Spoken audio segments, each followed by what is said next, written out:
Hey everybody, it's dethaddr again with my colander.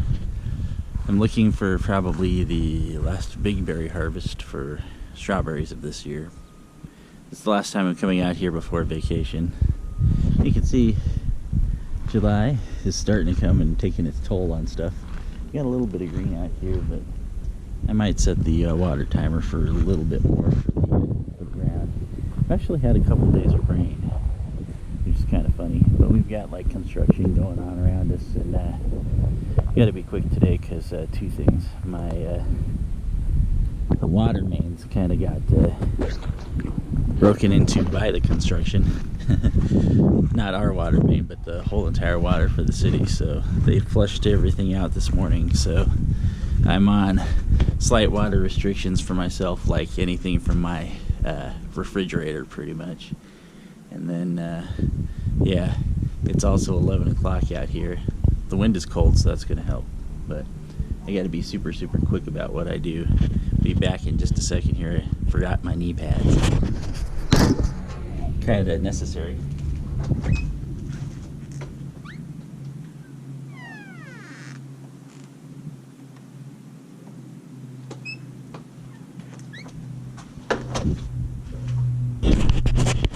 Say I'm not the oldest chicken on the block, but you know what? I'm not as young as I used to be. So we got to protect the knees. It's always a good idea anyway. Alright, so we're going to take a look down here. We got like some of the Ozark beauties. These ones are really weird berries, I tell you. I got two sets when I first planted stuff. And one of them was the Tri-Stars, which are up on the top, which are starting to flower again there. And then the bottom ones here are Ozark Beauties, which are the weirdest berry I have ever, and I do mean ever, seen. The reason why is because these guys, for some reason, they start as these dried out little things. They look like they're dried out anyway. And you think that they're dead, and they're not. And I think that that's why the first year I didn't get a lot of production was because I went over there and I picked a bunch thinking that they were dead, and just that, oh, well, these aren't doing too well. But it wasn't the case. The case was that that's the way that they actually grow, and then it isn't until later that they pump themselves up full of juice and become a decent looking little berry. And it's actually the size of the berry itself that actually tells what it's going to become.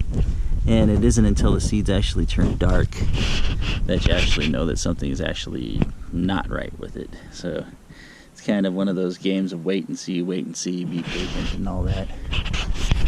Big thing today, we're going to come up here and take a look. Harvested peas and made pea puree out of it the other day. We got little bees all over the radishes here. This is what I want to look at, because I want to see if these are actually going to be ready before I... It looks like they're not going to be ready here. And then some of these looks like the water must be being blown off of them, because I have the water exactly right on these. But black raspberries not going to be quite ready yet.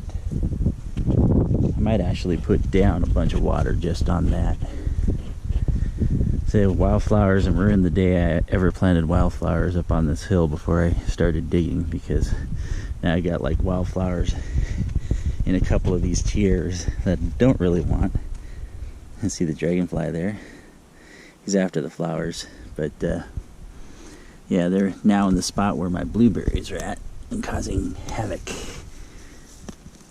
So I need to take these out. I planted these, and then I had to move the blueberries down because they did really poorly up top. So got a FedEx guy, but I'm not looking for anything from FedEx right now, so it's definitely not for me.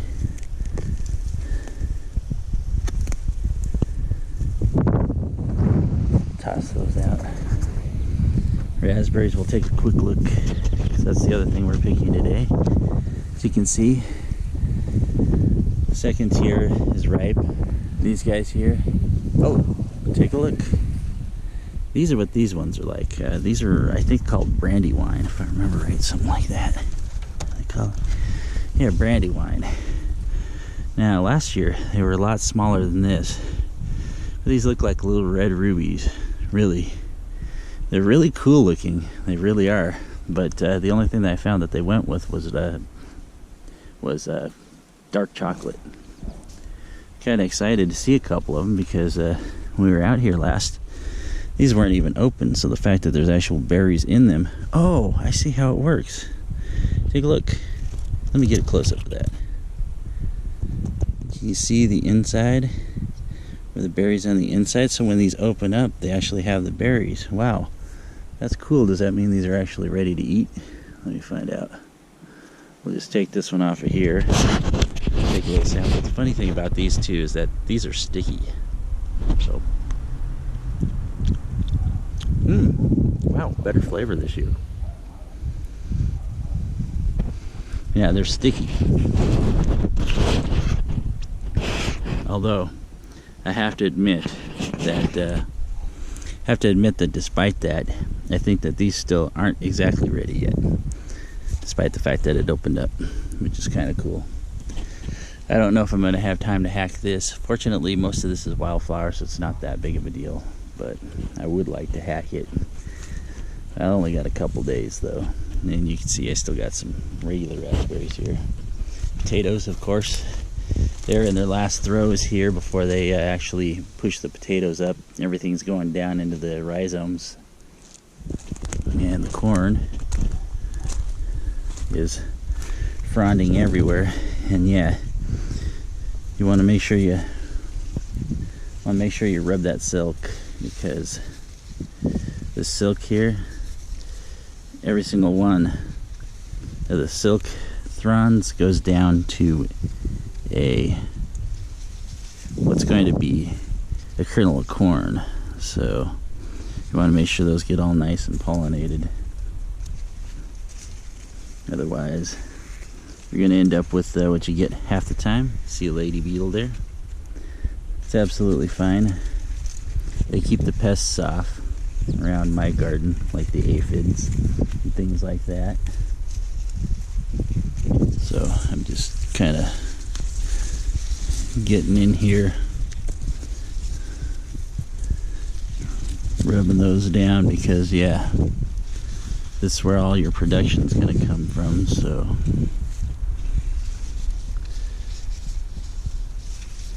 this is the first year of doing corn, and I want to make sure it's successful, considering how well these came up. Come over to this other side here, and like I said, this stuff I need to get out because it's near my compost heap, and I don't want it getting all the nutrients from a compost heap, because that would suck. So usually the wind does a good job of this, but I'm going to make sure we do it a little bit ourselves here, because I don't care if this hand's all full of pollen afterwards and I have to wash it in the gunk water, because I'm not rinsing my berries in that. See, we got some thistles too, and I got the perfect thistle destroyer.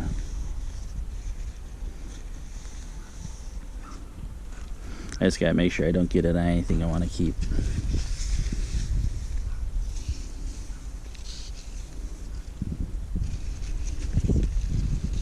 You gotta make sure you get it on there. Pollinate every single one of those. See, you can do it without this, but if you don't, you're just asking for those ones that you see at the store that are incomplete at the top. So, rather come out here and make sure that we're going to get what we're looking for.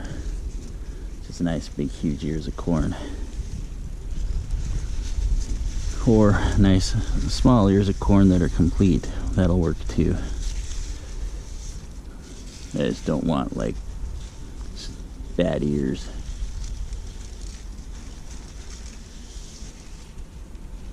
Try to get all the way in there. That'll be for later on this year. And then, of course, you know, these stupid thistles, they can grow 12 feet out of from where they start. But in here, I can actually get down to below where they're at and pull them straight out. It's because I planted the corn correctly in a field here.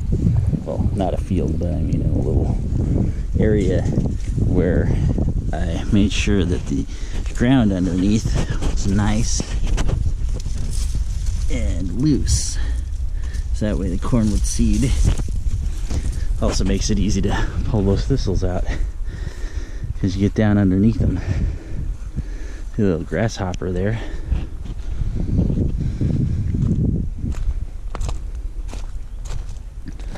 But things are looking pretty good here. We've got the smattering of shallots, and I haven't planted basil here yet.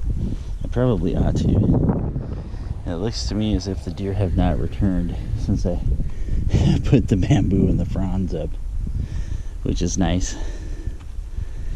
So as you can see, those shallots now that they've got their stalks cut off, they're starting to get pretty big underneath there. They'll be pushing up soon too. Oh, see, we got some that are starting to push. See, we'll go over there and end up harvesting those and curing them for a while before we're actually able to use those. Actually, you can use them fresh. I've used them fresh before. They're perfectly fine fresh. Get a little shot of the cantaloupes. I do have a ton of cantaloupe, so right now I'm kind of pulling weeds as I go, so that's why I'm pausing. Garlic, did better over here than over here, so I'm kind of wondering on that. A couple sets of green beans, I'm not sure how those are going to turn out, but we have them anyway. Like I said, potatoes. See, if I remember right, russets were over here, Yukons were over there, and they're not going to be ready for a while, despite the fact that this plant looks like it's all dead, and, you know, that's natural for it. We're talking, it's been at work for over 90 days. I'm trying to see if I can get to this corn stalk here. I'm not sure if I can, though, because I don't really want to step in any of this, because this whole area here, well, probably up to this point right here. Oh, actually, there we go. Do a little yoga. Stretch her out. Which, by the way, I'm not big into like super endorsing products or anything, but you know how I say that I'm getting older and stuff like that. Well, I'm going to probably start DDP yoga soon. And for those who don't know, DDP, or Diamond Dallas Page, was a professional wrestler that injured his back, and they told him that he would never be able to wrestle again, but he'd worked so hard to become one that he tried to find a way to do it again. So he actually got into yoga, which was kind of funny, because he's like, yeah, you know, you think about it, you know, what kind of guy would I be taking yoga, you know, is what he said. And well, he just ended up turning his life around by doing it, pretty much, because he was able to regain his flexibility. He lost his bad back in the process, and pretty much went over there and went on to become world champion, I think 3 times afterwards. And he developed this system so it's low impact, and not only is it low impact, but you know, anybody can do it. So I was thinking that it'd probably help me out, so that way, you know, now that I'm getting older and stuff, that I can keep flexibility and stuff and continue to garden for half of forever. See, we got peas right there. See, it's enough for like a stir fry or something like that, or maybe just a small you know, little salad if you like peas in your salad. But I think that I'm going to save those, let Wes and his wife pick them, or either or whatever, because they're going to watch things while I'm gone. Because yeah, those will be nice. See, look at that. There's an artichoke popping up there. There's an artichoke there. There's an artichoke there. I think the artichokes only grow one. So this is something that was an experiment here this year to find out. I put the peas down so that way the peas would go over there and feed the artichokes extra nitrogen. So anyway, I've rambled on enough here, and look at this, just close enough to where the bird could get his beak in. So you know what we do with these guys here, ones that are half eaten or ones that I know are dead, I toss them over here because I don't have anything built there, although I'm going to have to take that out really really. And oh yeah, oh, he got in, that little punk, you nasty little buzzard. See, I don't see very many hornets in the yard this year. The other day I saw a few, but I tracked them back to where they were, and the two nests that were in my property got taken out. That's what we do. Anyway, this has been a very, very long review. I better get my butt to picking because the day is getting warm, and I'm not sure if it's time for me to flush my pipes out yet, but we're gonna get there. Anyway, get that at the chef saying so long. Probably the last berry day of picking for me for the good stuff, with the exception of the brandy wines on top, which I think will be decent berries this year, and the black raspberries, which I might do a modification on my sprinkler before I leave. Before that, all I have to do is click it one time. Anyway, I'll catch you later, everybody. Have a fun time while I'm on vacation. See ya.